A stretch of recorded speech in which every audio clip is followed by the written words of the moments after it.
Yang terhormat Bapak-Bapak, Ibu-Ibu, salam Pancasila. Bapak-bapak, Ibu-Ibu yang melihat video saya ini, tolong jangan lupa subscribe, like, dan di-share. Sifatnya gratis. Saya akan mengomentari ditinjau dari hukum pidana, makna penangkapan dan penahanan Rizik Syihab. Jadi sumber saya dari YouTube. Sejak kembalinya Rizik Syihab dari Arab Saudi dan juga dijemput dia di Bandara Soekarno sangat penuh dengan manusia yang menjemputnya. Yang kemudian beberapa hari kemudian dilanjutkan dengan acara perkawinan anaknya yang keempat dan disatukan dengan acara Maulid Nabi. Sehingga undangannya puluhan ribu yang datang. Ini berakibat nanti bisa meningkatkan virus corona. Jadi saya lihat kan virus corona. Akibatnya, polisi memanggil 2 kali Rizik Syihab untuk meminta keterangan terkait dengan pelaksanaan perkawinan anaknya. Tetapi 2 kali dipanggil polisi, 2 kali tidak datang, mangkir dari panggilan polisi. Setelah adanya penembakan 6 orang laskar FPI yang menyerang polisi duluan, yang kemudian polisi membalasnya hingga menembak laskar tersebut, mati 6 orang. Dan besok harinya lalu dilakukanlah gelar perkara masalah Rizik Syihab tersebut. Setelah lakukan gelar perkara, kesimpulannya ditetapkanlah Rizik Syihab sebagai tersangka dan 5 orang lainnya. Jadi tersangka langsunglah polisi menyatakan, karena dia sudah ditetapkan sebagai tersangka, polisi langsung menyatakan akan menangkap dan menahannya. Tidak perlu ada panggilan ketiga lagi. Itulah saya lihat. Jadi langsung menahannya. Makna penangkapan dan penahanan berdasarkan hukum pidana terhadap perkara Rizik Syihab adalah setelah Rizik Syihab ditetapkan sebagai tersangka, maka sudah dapat dilakukan upaya paksa dalam hal itu. Penangkapan. Jadi dilakukan penangkapan untuk kepastian hukum. Karena dia 2 kali sudah dipanggil polisi, tidak mau hadir. Kalau nanti 2, 3, 4 kali dipanggil tidak hadir, kan tidak ada kepastian hukum. Maka setelah dia lakukan pemanggilan pertama, kedua tidak hadir, maka tindakan ketiga adalah upaya paksa. Upaya paksa maksudnya dapat melakukan penangkapan daripada Rizik Syihab tersebut untuk dihadirkan kepada Polda Metro Jaya, kemudian dilakukan pemeriksaan untuk menyelesaikan perkaranya tersebut. Jadi di sini adalah unsurnya untuk demi kepastian hukum.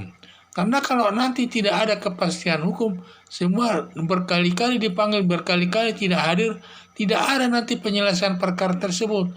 Maka berdasar ketentuan hukum pidana, setiap orang sudah dipanggil 2 kali tidak hadir, maka dapat dilakukan upaya paksa dalam bentuk penangkapan untuk menghadirkannya ke polisi, dipaksa dalam bentuk ditangkap dan sampai nanti polisi baru diperiksa.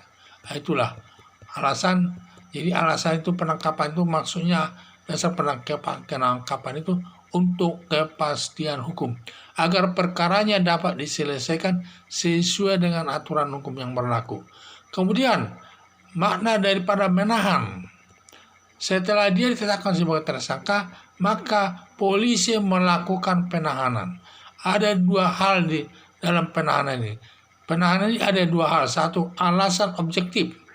Alasan objektif ini adalah bahwa perbuatan Rizik Syihab itu diancam dengan hukuman di atas 5 tahun.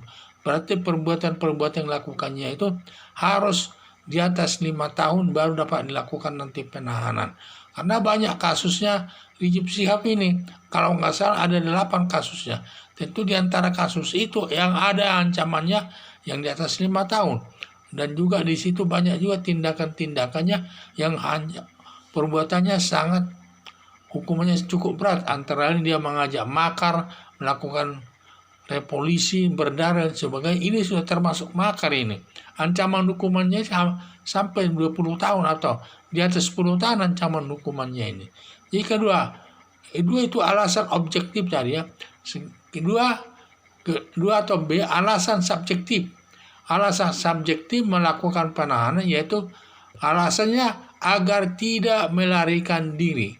Jadi Rizik Syihab ini ditahan supaya tidak melarikan diri. Karena Rizik Syihab ini dalam kasus pornonya dulu pernah melarikan diri ke Arab Saudi sampai 3 tahun di sana, sehingga perkaranya tidak ada yang bisa diselesaikan selama dia di Arab Saudi. Jadi itulah dia. Jadi setelah dia nanti ditahan, dia tidak bisa melarikan diri dari lagi, dia tetap ditahan. Dan saat itu juga nanti setiap saat polisi dapat memeriksa perkaranya. Kemudian jangan sampai merusak barang bukti.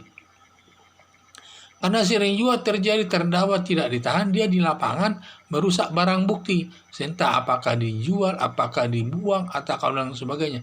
Sehingga barang buktinya tidak ditemukan. Sehingga nanti pembuktiannya cukup lemah. Di samping itu juga jangan sampai dia menghilangkan barang bukti. Jadi ini merusak, ini menghilangkan barang bukti. Sehingga dia barang bukti juga bisa dihilangkan, dibuang. Kalau merusak barang bukti, apakah bentuknya dipukul, dipotong-potong barang itu sehingga tidak jelas bentuknya, itulah. Jadi kalau selama dia tidak ditahan, bisa saja melakukan merusak barang bukti atau menghilangkan barang bukti itu sendiri.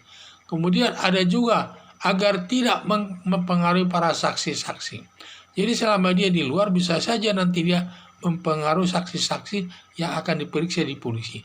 Dia katanya kalau nanti kau diperiksa, jangan memberikan keterangan begini-begini. Keteranganmu harus begini-begini. Itulah sesuai dengan kehendaknya agar perkaranya tidak terbukti. Itulah alasannya daripada alasan daripada penahanan. Jadi ada alasan penahanan itu ada 2, alasan subjektif dan alasan objektif. Jadi demikianlah makna penangkapan dan penahanan dalam perkara pidana atas tersangka Rizik Syihab. Sekian dan terima kasih.